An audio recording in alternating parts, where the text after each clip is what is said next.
Vou falar para vocês sobre a igreja de Santana, que é esta igreja aqui.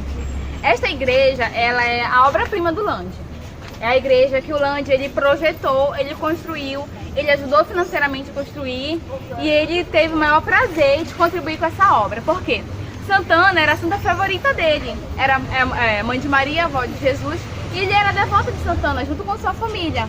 Então, quando ele chega aqui na Amazônia, ele não faz apenas essa igreja de Santana, ele faz outra igreja, né?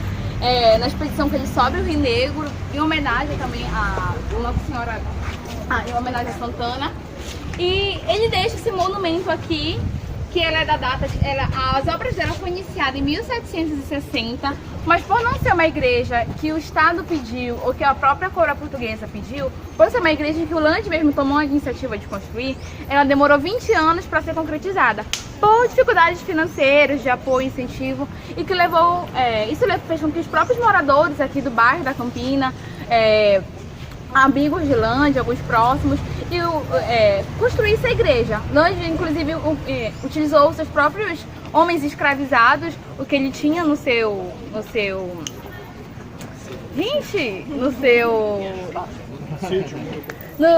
engenho do Murucutu, para construir a igreja de Santana.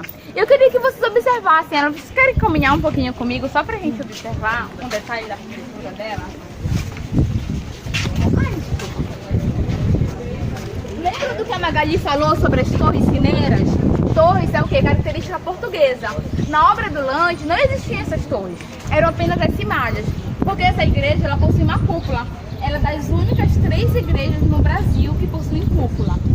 Então, assim, a planta dela é em formato de uma cruz grega, aquela cruz em que o braço não fica no meio da arte vertical. Então, assim, a planta dela, com a cúpula e o formato dela em cruz grega, em todos os olhares, todos os lados, os âmbitos, de todos que você fosse olhar, você conseguia perceber a cúpula.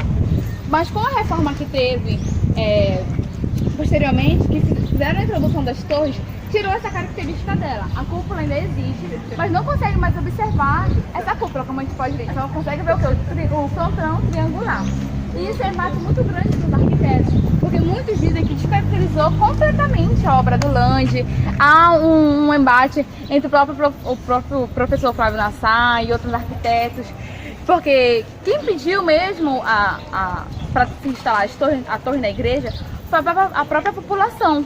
E fica aquela questão, né? Se a população que frequenta a igreja pediu isso, então por que não ter deixado inserir sem gerar conflitos, né? Sem gerar esses confrontos? Mas enfim, a igreja ela passou por um processo recente de restauro e ela está hoje, como ela se encontra belíssima, vale muito a pena a visitação. Dentro dela tem quadros pintados por Pedro Alexandre de Carvalho, tem uma imagem de São Pedro talhada em bronze, e a gente consegue observar na parte interna dela o ornamento todo trabalhado que o Lande fez para a cúpula central dela, que é um dos grandes destaques que ela tem. Bom, a igreja, na verdade, de Santana, ela foi feita para ser vista de todos os ângulos. Então, quem vinha pela Bahia, não existia o ver-o-peso ainda. A gente tem que lembrar que nessa época não existia o ver-o-peso. Então, quem via pela Bahia conseguia observar a igreja de todos os ângulos.